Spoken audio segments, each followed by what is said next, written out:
Hi friends, நான் உங்கள் சகி. நம்ம நாளும் பகிர்வோம் சேனல்ல போயிட்டு இருக்கு Excel for beginners in Tamil சீரிஸ்ல இன்னைக்கு நம்ம பார்க்க போறது ஒரு எக்ஸசைஸ் தான். இதுக்கு முன்னாடி நம்ம தெரிஞ்சுக்கிட்ட 3 ஃபங்க்ஷன் வச்சு இந்த எக்ஸசைஸ் பண்ண போறோம். அதாவது இந்த டேபிள்ல நம்ம என்ன கொடுத்திருக்கோம்னு சொன்னா ஸ்டூடண்ட் லிஸ்டும் இங்க அந்த ஸ்டூடண்ட் எடுத்த ரேஞ்ச் என்னன்றதோ ஏவா ஏ பிளஸா அப்படின்னு நம்ம எடுத்திருக்கோம். அதுக்கப்புறம் இங்க நான் ரேஞ்ச் செலக்ட் பண்ண ஓகேங்களா, யாரெல்லாம் ஏ அப்படின்னு வரணும்.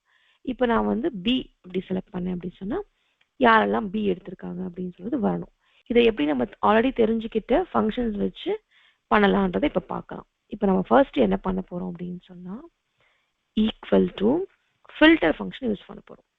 ஃபில்டர் போட்டுட்டு நம்ம என்ன சொல்ல போறோம், இதுதான் எனக்கு வேணும் ஓகேங்களா, எதை நீ இன்க்ளூட் பண்ணணும் அப்படின்னு சொன்னா இதுல எதெல்லாம் இந்த ரேஞ்சா இருக்கும், இங்க நான் என்ன ரேஞ்ச் கொடுக்க போறோம் அந்த ரேஞ்சா இருக்கும், அந்த ரேஞ்ச் எடுத்துட்டு வா அப்படின்னு சொல்லி க்ளோஸ் பண்ணி பாருங்க.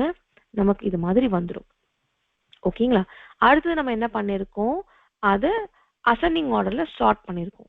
ஸோ நம்ம சார்ட் எப்படி பண்ணோம், இப்போ ஃபில்டரை வச்சு அந்த லிஸ்ட்டை மட்டும் எடுத்துட்டோம். இப்போ நீங்க போய் பாருங்க, இப்போ நான் ஏ கொடுக்குறேன் அப்படின்னு சொன்னா உங்களுக்கு மேல வர்றது தான் கீழே பேர் மாறிட்டே வரும். சரி, அடுத்து நம்ம என்ன பண்ணணும், சார்ட் கொடுக்கலாம். சார்ட் கொடுத்துட்டு நம்ம என்ன பண்ணணும், அரே தான் இப்போ நமக்கு ஆல்ரெடி வந்திருக்க ரிசல்ட்.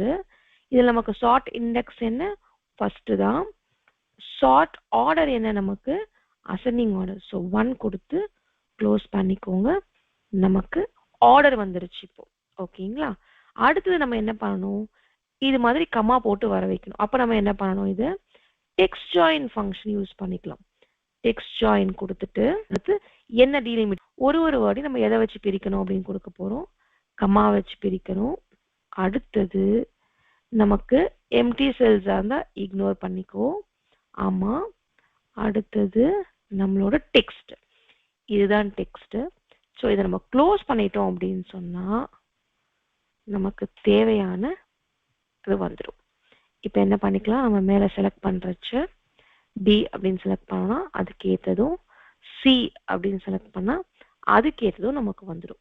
ஃபர்ஸ்ட் ஃபில்டர் வச்சு என்னென்ன பேருன்னு எடுத்துக்கணும், அதுக்கு அடுத்து ஷார்ட் பண்ணி அதை அசெண்டிங் ஆர்டர்ல மாத்திக்கணும். அடுத்து நம்ம டெக்ஸ்ட்ஜாயின் யூஸ் பண்ணி டீலிமிட்டர் போட்டுட்டு நமக்கு எப்படி வேணுமோ அதை இது மாதிரி எடுத்துட்டு வந்திருக்கோம். இந்த வீடியோ உங்களுக்கு யூஸ்ஃபுல்லா இருந்திருக்கும்னு நினைக்கிறேன். நீங்களும் அப்படியே நினைச்சீங்கன்னா நம்ம ஃப்ரெண்ட்ஸ் அண்ட் ஃபேமிலிக்கு ஒரு ஷேர் பண்ணிக்கோங்க. நம்ம நாளும் பகிர்வோம் சேனல் வரைக்கும் நீங்க சப்ஸ்கிரைப் பண்ணலாம், சப்ஸ்கிரைப் பண்ணிக்கோங்க. நம்ம வீடியோஸ்க்கு ஒரு லைக் கொடுத்துருங்க. நன்றி, வணக்கம்.